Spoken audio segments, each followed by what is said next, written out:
স্বাগতম তোমাদের প্রিয় চ্যানেল অধ্যয়ন শুরু করার আগে বইটি খুলে রাখুন আর আমার সাথে পড়তে থাকুন। আমাদের এই ছোট্ট চ্যানেলটি সাবস্ক্রাইব করতে ভুলবেন না। চলুন শুরু করি। Government response. The government came down heavily on the nationalists and the August Revolution was suppressed with an iron hand. In fact, the repression knew no bounds, with the repression emerging as the most brutal ever against the national movement. The government armed itself with draconian measures and took away even basic civil liberties. সরকারের প্রতিক্রিয়া। সরকার জাতীয়তাবাদীদের উপর প্রবলভাবে নেমে আসে এবং August বিপ্লবকে লোহার হাতে দমন করা হয়। প্রকৃতপক্ষে দমনপীড়নের কোনো সীমা ছিল না। জাতীয় আন্দোলনের বিরুদ্ধে দমনপীড়ন সর্বকালের সবচেয়ে নৃশংস হিসাবে আবির্ভূত হয়েছিল। সরকার কঠোর পদক্ষেপ নিয়ে নিজেকে সশস্ত্র করেছে এবং এমনকি মৌলিক নাগরিক স্বাধীনতাও কেড়ে নিয়েছে। Press was completely muzzled. The publication of National Herald and Harijan stopped completely during the entire period of the struggle.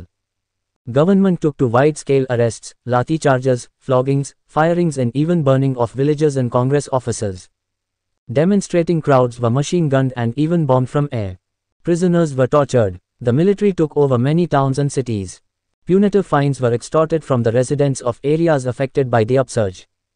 Press সম্পূর্ণভাবে স্তব্ধ হয়ে যায়। সংগ্রামের পুরো সময়কালে ন্যাশনাল হেরাল্ড ও হরিজনের প্রকাশনা সম্পূর্ণ বন্ধ হয়ে যায়।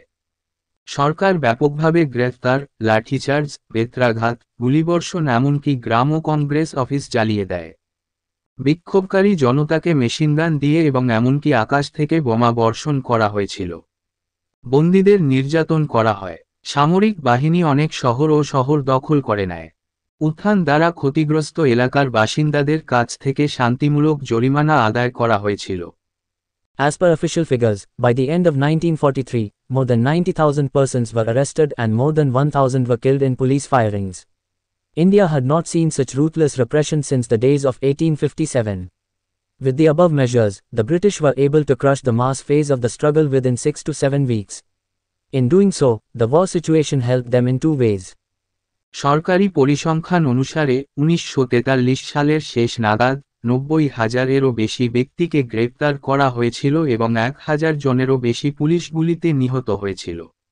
1857 সালের পর থেকে ভারত এমন নির্মম দমনপীড়ন দেখেনি। উপরোক্ত পদক্ষেপের মাধ্যমে ব্রিটিশরা 6 থেকে 7 সপ্তাহের মধ্যে সংগ্রামের গণপর্যায়কে চূর্ণ করতে সক্ষম হয়। এটি করতে গিয়ে যুদ্ধ পরিস্থিতি তাদের দুটি উপায়ে সাহায্য করেছিল। First, the British had stationed a massive military force in India to fight the Japanese, which was promptly used to crush the Quit India movement. Second, the British felt free to repress the movement in a ruthless manner without bothering about international criticism. Major powers of the world were too busy fighting one another and had no time to concern themselves with what the British were doing in India. প্রথমত, ব্রিটিশরা জাপানিদের বিরুদ্ধে লড়াই করার জন্য ভারতে একটি বিশাল সামরিক বাহিনী স্থাপন করেছিল যা অবিলম্বে ভারত ছাড়ো আন্দোলনকে চূর্ণ করার জন্য ব্যবহৃত হয়েছিল। দ্বিতীয়ত, আন্তর্জাতিক সমালোচনার তোয়াক্কা না করে ব্রিটিশরা নির্মমভাবে আন্দোলনকে দমন করতে স্বাধীন বোধ করেছিল। বিশ্বের প্রধান শক্তিগুলি একে অপরের সাথে লড়াইয়ে খুব ব্যস্ত ছিল এবং ব্রিটিশরা ভারতে কী করছে তা নিয়ে তাদের চিন্তা করার সময় ছিল না। Underground movement. The most remarkable trend of the movement was the emergence of underground networks. Unable to function in the open due to brutal government repression, underground networks began to emerge in various parts of the country.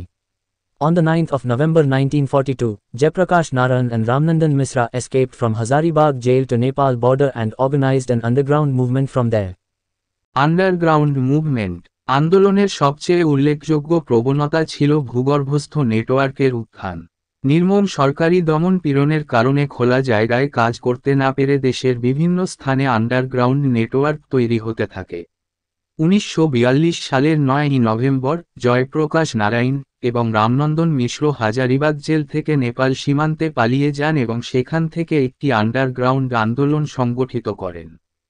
Similarly, underground socialist activities were carried out by leaders like Aruna Asaf Ali, Ram Manohar Lohia, Achyut Patwardhan, Sucheta Kripalani and Biju Patnaik. The most daring underground activity was the starting of Congress Radio, which operated from Bombay City with Usha Mehta as its announcer. একইভাবে অরুণা আশাফ আলী, রাম মনোহর লোহিয়া, অচ্যুত পাটবর্ধন, সুচেতা কৃপলানি এবং বিজু পট্টনায়কের মতো নেতাদের দ্বারা underground socialist অ্যাক্টিভিটিগুলি পরিচালিত হয়েছিল। সবচেয়ে সাহসী underground activity ছিল কংগ্রেস রেডিওর সূচনা, যা বম্বে শহর থেকে উষা মেহতার ঘোষক হিসেবে কাজ করত। Even though the number of people directly involved in underground activity was limited, yet they received tremendous support from a large section of people across the country. The wealthy helped with generous donations, others provided hideouts for underground activists, students acted as couriers, villagers refused to give information to the police, pilots and train drivers delivered materials and explosives, and government officials passed on critical information. The underground activists generally planned to disrupt communications and even planned some attacks on government officials. However, the most significant contribution of the underground activity was in keeping the spirit of Quit India movement aloft even after the mass phase was brutally repressed.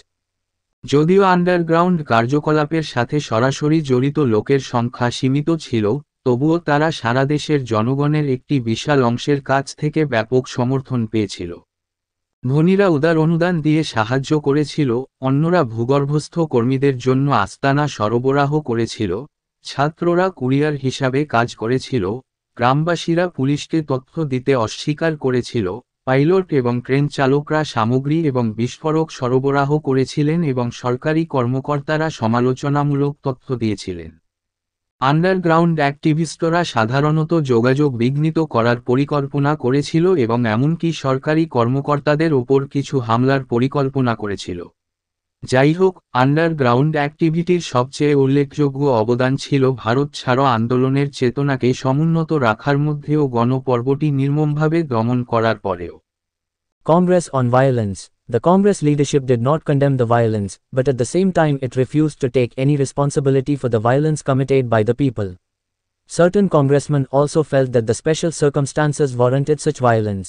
হিংসা নিয়ে কংগ্রেস নেতৃত্ব সহিংসতা নিন্দা করেনি, তবে একই সাথে জনগণের দ্বারা সংঘটিত সহিংসতার জন্য কোনো দায় নিতে অস্বীকার করেছে। কিছু কংগ্রেসম্যানও মনে করেন যে বিশেষ পরিস্থিতিতে এই ধরনের সহিংসতা নিশ্চিত করা যায়। Gandhi on violence and his fast. Gandhi also refused to condemn people's resort to violence, despite constant government exhortation. Instead, he held government responsible for it and said that it was the bigger violence of the state that had provoked people to violence. Gandhi on violence এবং তার fast. Gandhi অবিরাম সরকারি পরামর্শ সত্ত্বেও জনগণের সহিংসতা অবলম্বনের নিন্দা করতে অস্বীকার করেন। পরিবর্তে, তিনি এর জন্য সরকারকে দায়ী করেন এবং বলেছিলেন যে এটি রাজ্যের বড় সহিংসতা যা মানুষকে সহিংসতায় উস্কে দিয়েছে। Further, to register his protest against the violence resorted to by the state, Gandhi commenced a fast in jail, Aga Khan Palace, Pune, on the 10th of February 1943. The news of the fast evoked massive response from the people. People in India and across the world began to demand his release. 3 Indian members of the Viceroy's Executive Council, viz. M.S. Ane, N.R. Sarkar and H.P. Modi, who had earlier supported the government in its repression of the 1942 revolt, now resigned. Even as an anxious nation pleaded for Gandhi's life, the British went ahead making arrangements for his funeral. Thus, Gandhi's fast had the desired effect of raising the morale of the people and of exposing the arrogant attitude of the British to the whole world. অধিকন্তু, রাজ্যের সহিংসতা বিরুদ্ধে তার প্রতিবাদ নথিভুক্ত করার জন্য, গান্ধী 1943 সালের 10 ফেব্রুয়ারি জেলে, আগা খান প্যালেস, পুনা, অনশন শুরু করেন। অনশনের খবর জনগণের কাছ থেকে ব্যাপক সাড়া জাগিয়েছিল। ভারতসহ সারা বিশ্বের মানুষ তার মুক্তির দাবি জানাতে থাকে। ভাইসরয়ের কার্যনির্বাহী পরিষদের 3 জন ভারতীয় সদস্য, যথা এম.এস. অ্যানি, এন.আর. সরকার এবং এইচ.পি. মোদি, যারা এর আগে 1942 সালের বিদ্রোহের দমনে সরকারকে সমর্থন করেছিলেন, এখন পদত্যাগ করেছেন। এমনকি একটি উদ্বিগ্ন জাতি গান্ধীর জীবনের জন্য অনুরোধ করেছিল, ব্রিটিশরা তার অন্ত্যেষ্টিক্রিয়ার ব্যবস্থা করতে এগিয়ে গিয়েছিল। এইভাবে, গান্ধীর অনশন জনগণের মনোবল বাড়াতে এবং সমগ্র বিশ্বের কাছে ব্রিটিশদের অহংকারী মনোভাব উন্মোচিত করার জন্য কাঙ্ক্ষিত প্রভাব ফেলেছিল। Muslim League observes Pakistan Day, the 23rd of March 1943. Even as the Quit India movement continued, the League observed the Pakistan Day, and Jinnah declared that the demand for Pakistan was the final, national, goal of all Muslims in India. In 1943, the League also adopted a new slogan for the League, Divide and Quit. মুসলিম লীগ পাকিস্তান দিবস পালন করে 23শে March 1943। এমনকি ভারত ছাড়ো আন্দোলন অব্যাহত থাকায় লীগ পাকিস্তান দিবস পালন করে এবং জিন্নাহ ঘোষণা করেন যে পাকিস্তানের দাবি ভারতের সকল মুসলমানের চূড়ান্ত জাতীয় লক্ষ্য। 1943 সালে লীগের জন্য একটি নতুন স্লোগান গ্রহণ করে, বিভক্ত করে এবং ছাড়। The 20th of October 1943 Lord Linlithgow is replaced by Lord Wavell, until then the Commander-in-Chief, as Governor-General.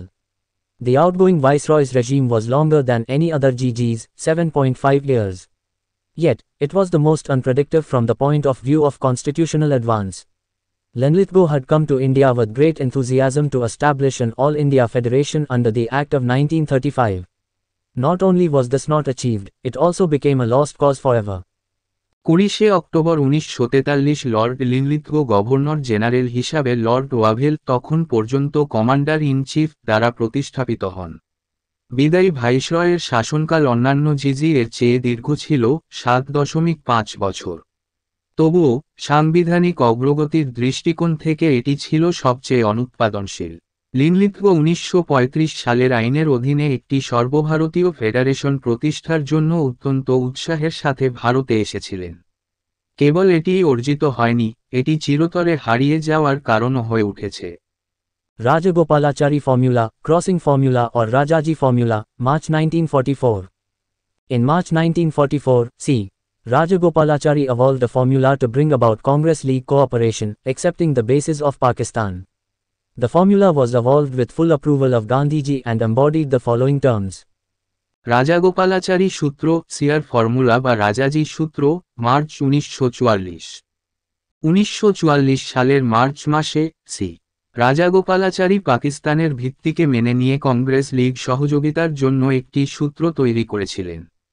সূত্রটি গান্ধীজির পূর্ণ অনুমোদনের সাথে বিকশিত হয়েছিল এবং নিম্নলিখিত শর্তগুলিকে মূর্ত করেছিল। 1. The League would endorse the demand for independence and cooperate with the Congress in forming a provisional government for the transitional period. 2. At the end of the war, a plebiscite shall be held in all Muslim majority areas in the northwest and the northeast that would decide whether or not these areas should form a separate state.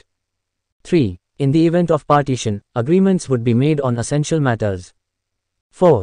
The above terms shall be binding only in case of full transfer of power by Britain to the Government of India.